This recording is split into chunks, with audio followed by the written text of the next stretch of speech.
So umaga po ito, ang topic po natin ay pinamagatang po natin maging matiyaga at magpatuloy sa pananampalataya. Sabi po dito, maging matiyaga at magpatuloy sa pananampalataya. So napakahalaga na nandun po yung ating katiyagaan at nandun po yung ating pagpapatuloy sa ating buhay bilang isang mananampalataya po ng Diyos. So basahin po natin yung talata sa aklat po na sinulat po ni Apostol Pablo. Sabi po dyan sa Hebrew 12:1, kaya nga, dahil napapaligiran po tayo ng napakaraming saksi, talikuran natin ang kasalanan at ang anumang balakid na pumipigil sa atin. Buong tiyaga tayong tumakbo sa paligsahang ating sinalinan. Itoon natin ang ating paningin kay Jesus na siyang pinagmulan at kabuuan ng ating pananampalataya.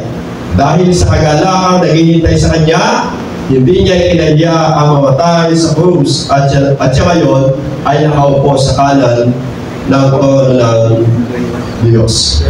So sabi dito, maging matiyaga at magpatuloy sa pananampalataya. So sa buhay po natin, ang sabi ng unang mga talata, kaya nga naman, napapaligiran tayo ng napakaraming saksi. So alam niyo po ba, bilang mga mananampalataya ng Diyos, tayo po yung mga tinitingnan na mga hindi pa mananampalataya ng Diyos. Sila po yung nagpapatunay na kung ikaw ay totoo o hindi totoo mananampalataya po ng Diyos. Yung mga tumitingin sa buhay po ng bawat isa sa atin. Kasi sila po yung magpapatotoo eh. Kung baga sabi po ng Bible, tayo po ay ilaw po ng sanlibutan. Nakikita daw po ng mga tao na nasa paligid po natin kung yung ilaw natin ay maliwanag na maliwanag. Kung yung ilaw natin ay nanabuli. O sabi po nila kung dati 100 watts, ngayon po ay 50 watts na lang. Nakikita po ng mga nasa paligid po natin yun. At kung ito po ay napundi na, ay may pundi niya na. May wala na yung alam. So, sabi dito ni Apostol Pablo, sa buhay pananampalataya sa Diyos, sabi nga na po talaga yung napapaligiran tayo ng napakaraming saksi. So, yung mga tumitingin sa buhay natin. Kaya, yamang may mga tao po na tumitingin sa atin. At sabi nga, nakadepende kung minsan yung kanilang paniniwala at pananampalataya sa Diyos, napakahalaga sa buhay po natin. Una, sabi nga, maging matyaga po tayo sa ating buhay pananampalataya sa Diyos. Magkaroon po tayo ng katiyagaan. Sabi nga po ni Apostol Pablo, buong tiyaga tayong tumakbo sa paligsahang ating sinalinan. So yamang tayo po ay tumanggap ng biyaya ng pananampalataya sa ating Panginoong Jesus, napakahalaga na buong tiyaga tayo magpatuloy. Buong tiyaga tayong magpatuloy sa takbuhin at paligsahan ating sinalinan. Tayo po kasi bilang mga mananampalataya ng Diyos, kabilang po tayo sa mga mananakbo patungo sa buhay na walang hanggan. At yung ating pagtakbo, bahagi po yung salitang tiyaga. Amen po ba doon? O gusto na po yung huminto? Hindi naman. Kasi kapag gusto na po yung huminto, mabait naman si Lord. Amen. Mapang-unawa naman po si Lord. Sabi niya yung anak ko, napapagod na gusto na magpahinga. Sige nga, bibigyan ko na siya ng rest in peace. So, habang gusto natin mabuhay, dito sa buhay na ito, buong tiyaga tayong magpatuloy. Amen po ba doon? At sabi nga sa ating pagpapatuloy, nandiyan po talaga yung sinasabi po ng Bible na mga kasalanan at balakid na pumipigil sa ating pagpapatuloy, sa ating paglilingkod sa Diyos. Alam niyo po, sa buhay po ng isang mananampalataya ng Diyos, kung kailan gusto talagang sumunod ng lubusan at maglingkod sa Diyos ng lubusan, saka pinutokso po ng kaaway upang patuloy ka pong mawalay at magkasala sa paligid po ng Diyos.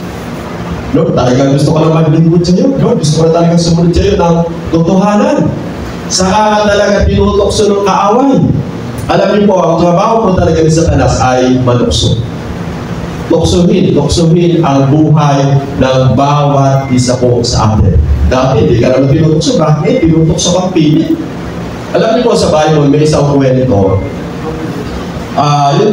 Yung pong masamang espiritu na lumabas sa isang tao na nakipag-isa kay Kristo, ang gagawin po niya ay gumagala-gala po siya. At kapag wala po siya mapuntahan, babalikan po niya yung tao na kanya pong pinanggalitan. At kapag nakita niya na yung kanyang pinanggalingan bukas, alam niyo, sabi ng Bible, nagsasama pa siya ng 7 masamang espiritu. Kaya makita mo daw yung tao na yun na hindi nagpapatuloy sa paglilingkod sa Panginoon. Ano nangyari? Di ba si sister, di ba si babae, dumatalo na sa gawain ng Diyos? Bakit? Ano nangyari, di ba?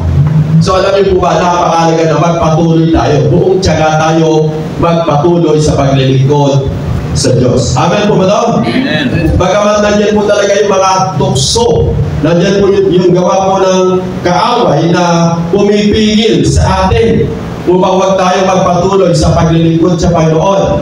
At sabi po dito, yung salitang balakid. Alam niyo po ba, dapat po talagang balakid, hadlang. O kailangan natin sa gawain ng Diyos, may mga hadlang. Diba? O kailangan talagang gustong paggamit siya Panginoon, ang daming hadlang. Samantalang noon, wala kang paro, wala nang hadlang. Kung ano yung gusto mong gawin, okay lang, nagkagawa mo ng gusto. Pero kung gusto mo lang maglingkod siya Panginoon, ang daming hadlang. Alam niyo po, bahagi po yan ang buhay natin. So wag po tayo magtaka kung bakit may mga hadlang. Ang maganda, doon sa mga hadlang na yan, buong tiyaga tayong magpatuloy sa paglilingkod sa Diyos. Amen! Amen! Alam niyo po, yung mga hadlang na yan, diyan po natetest kung gano'n na po tayo talaga nagnanasa na sundin at gawin kung ano yung kalooban po ng Diyos. Sa mundo na to, hindi po tayo pwedeng makipagsabayan. Hindi lahat pwede po nating sabayan. Kasi sabi po ng Bible, may daan na maluwang at malapad na ang dulo nito ay kapahamakan, may daan na makitid at makipot na ang dulo nito ay buhay na walang hanggan. So doon po tayo dumadaan. Doon tayo sumali. Sabi dito, buong tiyaga tayong tumakbo sa panigsahang ating sinalinan. Sumali po tayo kasi doon sa doon sa makipot.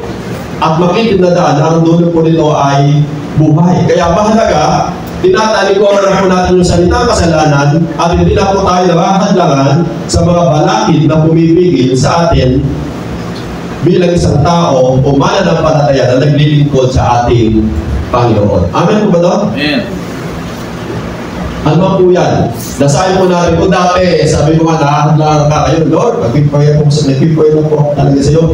Gusto ko talaga yung sa iyo ay ibibigay ko na sa iyo. Yung lingkod talaga ay sa iyo na. Kahit po may binyagan, kahit po may kasalan. Amen po ba doon? Pero pagka hindi ka po talaga palago pa, ay, hindi mo na ako dadala kasi may pabinyag itong kapitbahay ko. Hindi naman siya, yung kapitbahay lang.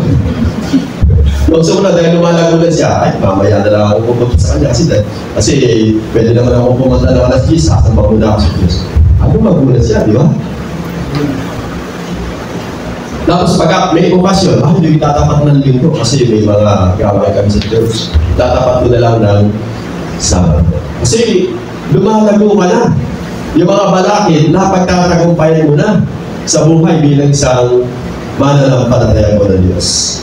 Kaya mahalaga, pakita po natin yan. So tingnan po natin yung mga binagit po ng mga lingkod ng Diyos. Si Apostol Pablo sa Corinthians, sabi po niya sa 2 Corinthians 6:4, sabi niya, sa halip sa lahat ng paraan, sinisikap namin ipakita ang aming katapatan bilang mga lingkod ng Diyos. Kami matiyagang nagtitiis sa lahat ng buhay ng kahirapang kapigatian at mga kagipitan. Si Apostol Pablo, sa lahat ng sitwasyon ng kanyang buhay, sabi dito, sa lahat ng paraan, sinisikap namin ipakita ang aming katapatan bilang mga lingkod ng Diyos. So tayo po mga lingkod ng Diyos. So yung ating katapatan, ipinapakita natin At nakikita po ito ng mga saksi o yung mga taong tumitingin sa buhay ng bawat isa po sa atin. At sabi po niya dito, kami matiyagang nagtitiis sa lahat ng uri ng kahirapan, kapighatian at mga hagipitan. So lahat ng bagay, tinitiis po nila bilang isang tagasunod ng ating Panginoong Jesus. Ipinapakita. So, madali po maglingkod sa Diyos kapag wala pong, sabi nga po dito, pagtitiis, walang kahirapan, walang kapighatian o kagipitan. Madali, di ba? Pero kapag dumadaan ka ng pagtitiis, kahirapan, kapighatian o kagipitan, medyo, ano yan, may battle po yan. Maglilingkod pa kaya ako sa Diyos? Kasi ito yung dinadaanan ko eh. Alam niyo po, diyan po natetest kung gano'n na po tayo patibay katatag sa ating buhay pananampalataya sa Diyos. Yung po bang meron tayo katyagaan sa kabila ng mga bagay na dinadaanan mo at dadaanan mo, nagpapatuloy pa po tayo sa paglilingkod sa Diyos. Amen po ba lang, mga kapatid?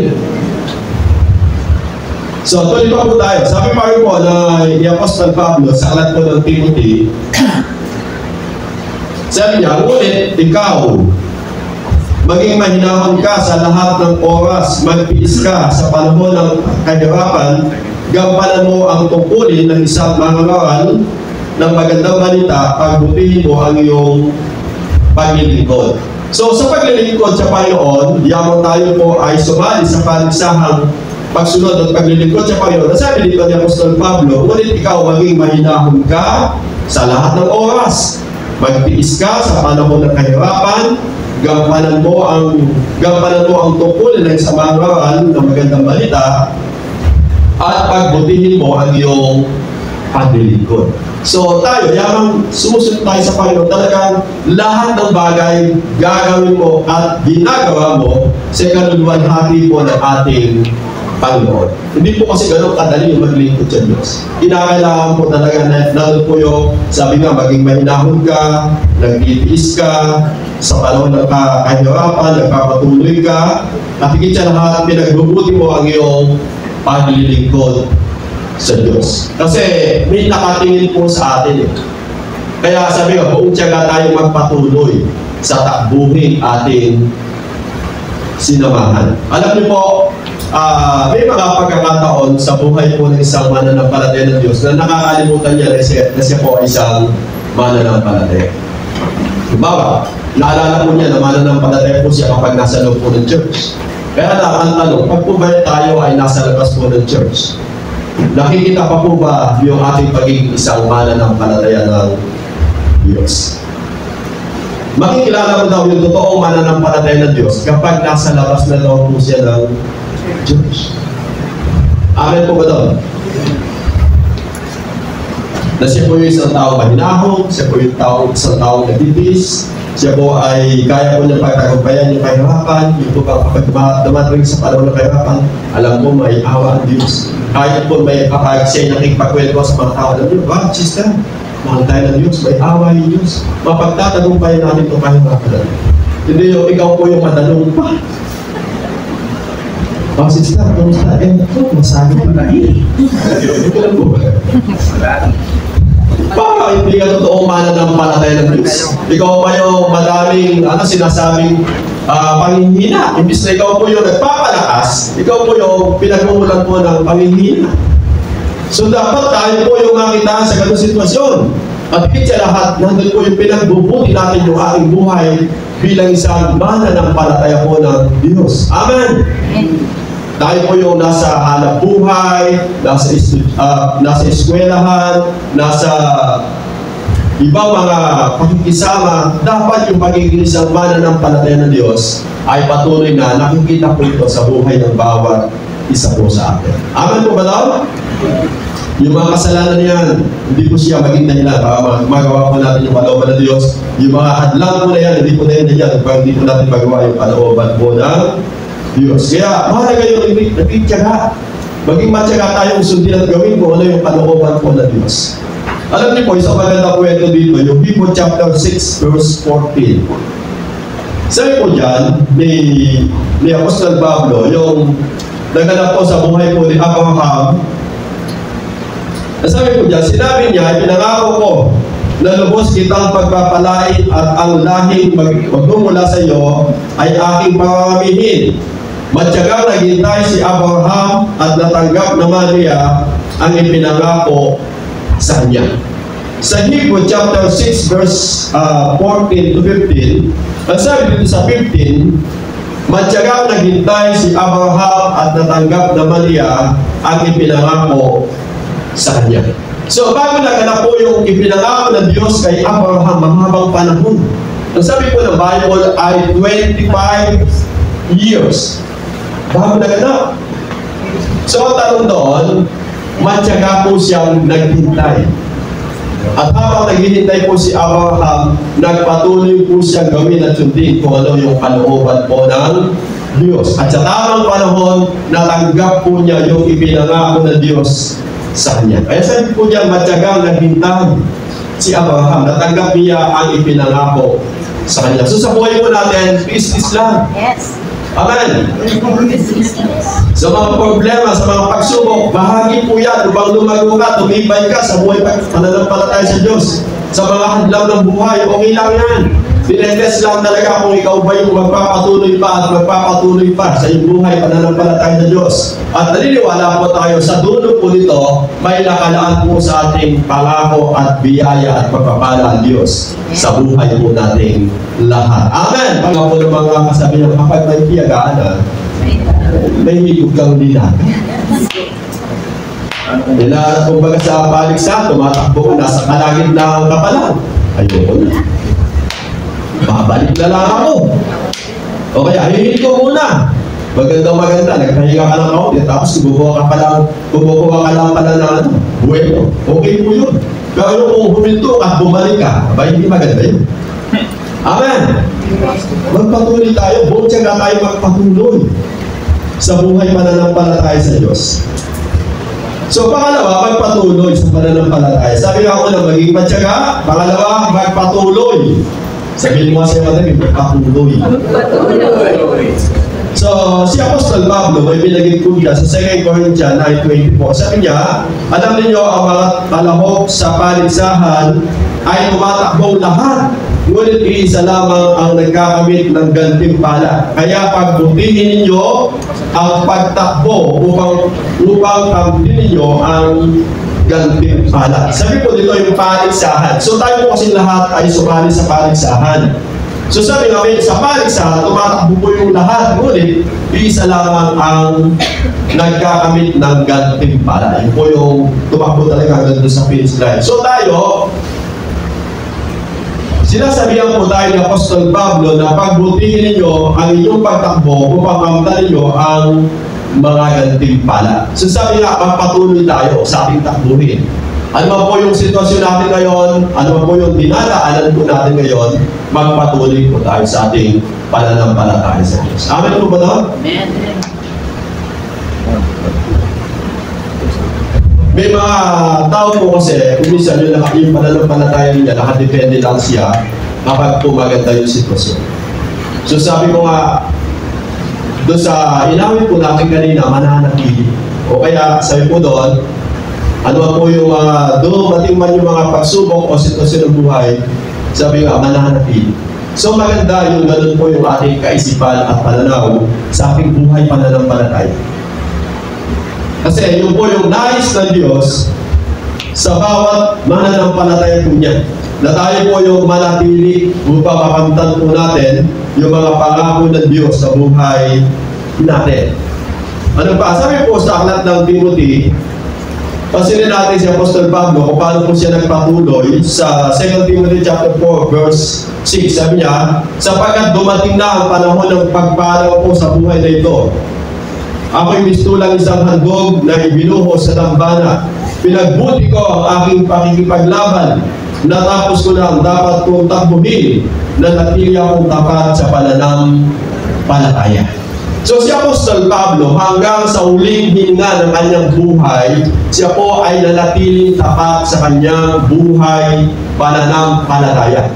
Sabi po diyan, pinagbuti ko ang aking pakikipagbaka, natapos ko na ang dapat kong takbuhin, at nanatili akong tapat sa pananampalataya. Alam niyo po, napakahalaga at napakaganda ng confession ni Apostol Pablo, na sa kanyang pananampalataya na sinalihan sa Panginoon, ang sabi niya dito ay nanatili po siyang tapat sa pananampalataya. Alam niyo po, kung tayo daw po ay hindi tapat, yung Diyos ay nananatili po siyang tapat sa buhay natin. Kaya kung ganoon katapat yung Diyos sa buhay natin, manatili po tayo tapat sa Diyos. Amen? Sapagat yung Diyos, hindi niya tayo iiwanan, hindi po niya tayo pababayaan man. Bagamat kung minsan tayo po mga tao, iniiwan po natin yung Diyos. Kasi yun po yung tao eh. Minsan, pinagpapalit yung Diyos sa mga alok ng mundo, sa alok po ng mga tao. Subalit yung Diyos, sabi po ng Bible, kung tayo man daw po ay iniiwan natin, kung minsan yung Diyos kahit kailan hindi kanya iiwan, hindi kanya pababayaan. Amen po ba daw? Kagaya po ng isang mabuting magulang. Words I said daw, mabuting magulang. Yung mabuting magulang, lagi po natin napapakinggan yung kwento. Hindi ko alam kung hanggang ngayon ganun po yung kwento. Yung mabuting magulang ang kwento ng kanyang buhay. Sabi po nila, kapag nagkasakit yung anak, sana ako na lang may sakit. Diba? Ganun po yung kwento ng mga mabuting magulang. Tapos kahit na hindi siya magmerienda lang yung anak. Ganun po ba? Ganun daw po yung magulang. Gagawin daw po yung lahat. Matugunan lamang po yung pangangailangan ng kanyang minamahal na anak. Kaya nga po sila naghahanap buhay. Diba? Kaya po sila nagsasakripisyo. Para matugunan yung pangangailangan po ng mga anak. Kung yun daw po mabuting magulang, gumagawa ng mabuti sa kanila po mga anak, mas higit daw po yung Diyos. Kasi yung Diyos, naibigay po niya yung kanyang kaisa-isang anak. At kung naibigay ng Diyos yung kanyang kaisa-isang anak, kaya din po niya ibigay yung lahat ng ating mga pangangailangan. Amen po ba doon? Ganun po tayo ang mahal ng Diyos. Kaya si Apostol Pablo, makikita natin sa kanyang buhay, talagang nanatili po siyang tapat sa kanyang buhay pananampalataya. Kasi naiintindihan niya, naunawaan po niya kung gaano po siya kamahal po ng Diyos. At dahil naiintindihan po niya kung gaano po siya kamahal ng Diyos, ipinadama din po niya sa Diyos yung kanyang totoong pagmamahal sa Kanya. Kaya sabi niya, natapos ko na ang dapat kong takbuhin na natili akong tapat sa pananampalataya. So sa buhay po natin, sa ating pagpapatuloy, sa ating pananampalataya sa Diyos, sabi nga, ang hinihintay lamang po sa atin ng Diyos, ang hinihingi lang sa atin ng Diyos, maging tapat ka lang sa Kanya. Sapagat ang Diyos ay tapat at mananatili po siyang tapat sa buhay po ng bawat isa sa atin. At pangatlo, tumingin kay Jesus. Yan. Sabi nga, sa buhay po natin, upang magkaroon po tayo ng katiyagaan at makapagpatuloy sa pananampalataya, dapat mayroon po tayong tinitingnan. Sabi ng Bible, tumingin po tayo kay Jesus. Amen! Kung minsan po kasi kung minsan hindi tayo nagpapatuloy sa ating buhay pananampalataya, hindi tayo kay Jesus nakatingin.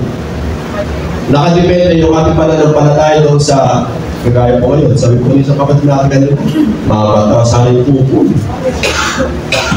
Kung doon ka nakatingin, doon sa umakatawas yung ani, kumusta yung pananampalataya mo, umakatawas din po ba?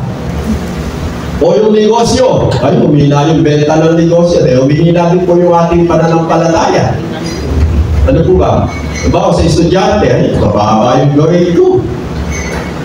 Mababa din po ba yung pananampalataya natin? So dapat, hindi po tayo doon nakadepende. Kung di nakatingin tayo, kaya Jesus sabi ng Bible, basahin po natin yung verse, ito na nakasalalay ang ating pananampalataya mula sa simula hanggang katapusan. Kanino po ba nakasalalay yung ating pananampalataya? Di ba kay Jesus? Hindi po sa mga bagay na nandito sa ibabaw po ng lupa. Doon natin isalalay yung ating pananampalataya kay Jesus. Kasi siya lamang po yung kayang tumugon, magkaloob, magpala sa buhay po ng bawat isa po sa atin. Madaming mga nananampalataya na hindi po doon nakatuon yung kanilang pananampalataya. Kaya dumadating yung punto na parang hindi na mahalaga yung kanilang buhay paglilingkod sa Panginoon. Subalit kapag yung pananampalataya mo nakatuon kay Jesus, yung mga bagay na kinalulugdan ni Jesus, siya po yung ating dapat ginagawa. Lalo na po yung pananambahan po natin. Sabi ng Bible, 6 na araw na ibinigay po sa atin, yung ikapito ay sa Panginoon. At ito po ay kanyang pinagpahinga at ito po ay kanyang pinagpala. Kaya bilang mga tagasunod ng ating Panginoon, kinakailangan tayo din po ay nagpapahinga sa Panginoon. At sabi nga po pang mula doon, nakamta natin yung iba yung biyaya at pagpapala na nakalaan sa atin ng Diyos. Amen! Lagi ko pinukwento at tinitingnan. Sabi ko sa mga kalendar po natin, nakakita lang ba kayo ng kalendar po natin? Yung kalendar. Yung July, February, March, April. Ano po ba yung una? Sunday o Monday? Sunday. Doon sa una, Sunday, Monday, yung pinakadulo sa Sunday, di ba? So, makita natin, bakit Sunday? Kasi dapat inumuna mo yung Diyos at mula Lunes hanggang Sabado, Diyos na yung sagot sa buhay mo. Amen po ba doon? Yun po yung Matthew 6:33. Unahin mo yung Diyos at ang lahat ng bagay na pangangailangan mo, siya na yung magkakaloob sa iyo. Kaya lang yung iba, baliktad. Inuuna yung sarili, tapos pagka wala nang magawa, Diyos ko po, tinuon na ako. Diba? So, unahin po natin yung Diyos. Kasi doon po nakasali, at siya po yung nagsimula ng ating pananampalataya. Kaya dapat doon po natin idepende yung ating buhay paglilingkod sa Panginoon. Kaya sa tiyan, ituon natin ang ating paningin kay Jesus. Sa Kanya, nakasalalay ang ating pananampalataya mula sa simula hanggang katapusan. So yung buhay natin, yung pananampalataya natin hanggang katapusan ng buhay natin, sa Panginoong Jesus po natin ipagkatiwala. Amen po ba daw? Para tayo po ay maging malakas, matatag, matibay bilang isang mananampalataya po ng Diyos. Kasi sa galang atin, hindi po natin kaya. Amen po ba doon? Sabi ko nga, kung minsan bilang tao, susuko ka lang. Kung minsan bilang tao, ayaw mo na. Pero kapag nakasalalay po ito sa Panginoon, siya po yung magbibigay ng iba yung kalakasan upang mapagtagumpayan po natin ang lahat ng bagay. Kaya mahalaga, sabi nga dyan, ituon natin yung ating paningin kay Jesus o tumingin tayo kay Jesus. Sapagkat sabi po ng Bible, sabi po dyan, sa Matthew 1:21, siya po yung ating tagapagligtas. Magsisilang siya ng isang batang lalaki at Jesus ang ipapangalan mo sa sanggol sapagkat ililigtas niya ang kanyang bayan sa kanilang mga kasalanan. Siya po yung ating Savior, tagapagligtas. Kaya kung gusto mo naman ligtas sa buhay na ito, isalalay mo ang iyong pananampalataya kay Jesus. Wala na pong iba. Kaya doon po tayo nakadepende sa ating Panginoon Jesus. Pangalawa, ang sabi po ng Bible, sa John, kinabukasan nakita ni Juan si Jesus na lumalapit sa kanya. Sinabi niya, tingnan ninyo, siya ang kordero ng Diyos na nag-aalis ng kasalanan ng sanlibutan. Kung gusto mong mapatawad sa kasalanan mo, ang kaya lang magpatawad sa buhay mo, walang iba kundi yung ating Panginoong Jesus lang. Kasi yung iba, may mga pagkakataon yung tao naging guilty siya sa buhay nila, di ba? Kasi sa kanyang kahinaan, nakakagawa po siya ng kasalanan, nakakagawa po siya ng kamalian. Isang bagay yung napakaganda, sabi nga, lumapit po tayo sa ating Panginoong Jesus. Siya lang po yung kayang magpatawad sa mga kasalanan po natin na nagawa at nagagawa. So, may mga tanong po kasi kung minsan, may mga talata kasi sa Bible, lahat ng mga tao na ipag-isa kay Kristo ay tinubos na at pinawalang sala na. So, yung pinawalang sala po doon, tayo po ay naging matuwid sa paningin ng Diyos, noong tayo po ay nakipag-isa kay Kristo spiritually. Yung physical na body po natin, habang nabubuhay ka dito sa ibabaw ng lupa, may mga pagkakataon na tayo po ay nagkakamali o nagkakasala. Subalit, hindi naman po dapat na manatili tayo sa salitang kasalanan. Kundi napakalaga na. Mula po doon, sabi po ng binasa natin talata kanina, yung mga balakid at kasalanan pumipigil sa atin, dapat habang lumalago ka sa buhay pananampalataya, nababago at tinatalikuran po natin yung dati po nating pagkakasala. Ang hindi nagkakasala po sa atin yung salitang Espiritu. Nung tayo po ay ma-born again, yung Espiritu na inilagay ng Diyos sa buhay natin, yung po ay hindi po nagkakasala kasi galing po sa Diyos yun. Pero yung pagiging tao po natin, habang nabubuhay tayo dito, nandun po yung tayo po ay nagkakamali pa. Subalit, ang gusto ng Diyos, mula po doon sa pagiging makasalanan po natin, dahan-dahan, nababago yung takbo ng ating pamumuhay. Amen po ba doon? Kung dati yung bibig natin, pagkagising sa umaga, ang sinasabi ay ibang lingwahe, ngayon magaganda ng salita. Kung dati, nagagat yung kapitbahay mo, ngayon natutuwa na. Kung dati yung mga anak mo umaalis ng bahay, ngayon, hayapang-payapa na sila. Kasi yung bibig natin, magaganda na po yung lumalabas sa ating mga labi. Amen! Kasi yun po yung dating buhay, hindi natin pwedeng ano yan. At sabi ko nga, pagsasalita ka na lang ng hindi maganda kapag nakipisip ka na lang.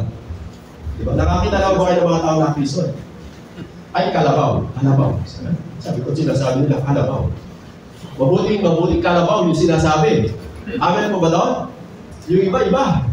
Kasi yung po yung dati nilang lumalabas sa bibig nila, kaya kapag napisod, medyo nabibigla.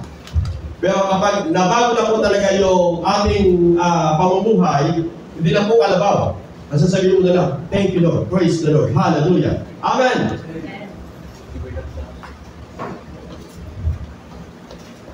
So, yun po yung sinasabi ng Bible na si Jesus, siya po yung nag-aalis ng kasalanan po ng salita.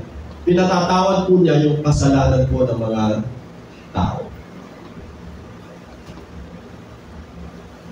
Kaya mahalaga, ituon po natin yung ating paningin kay Jesus. Sa kanya po ng kasalanan kasi yung pananampalataya natin.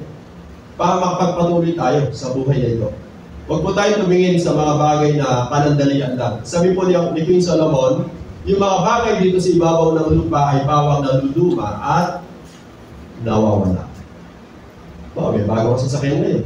Pagka isang linggo, isang buwan, isang taon, luma na po yan. Hanggang sa dumating yung panahon, wala na po yan. Pero yung Panginoon, hindi siya mawawala. Kaya doon dapat nakasalanan yung ating pananampalataya. Dahil siya po yung magliligtas sa buhay natin. Pangalawa, siya po yung nagpapatawad sa bawat pagkakasala natin. At pangatlo, sabi dito sa John 11, sinabi sa kanya ni Jesus, ako ang muling pagkabuhay at ang buhay. So, kung bakit po ito, dapat itoon ang iyong pansin kay Jesus. Siya po yung, sa dito ng Biblia, nagbibigay buhay. Kung nais po natin na patuloy na mabuhay, sa Panginoon po tayo umasa. Kasi siya po yung kaya magbigay ng ating buhay. Kung loloobin ng Diyos, mabubuhay ka. Amen. Kung di na po loloobin ng Diyos, kahit gusto mong mabuhay, wala po tayong magagawa.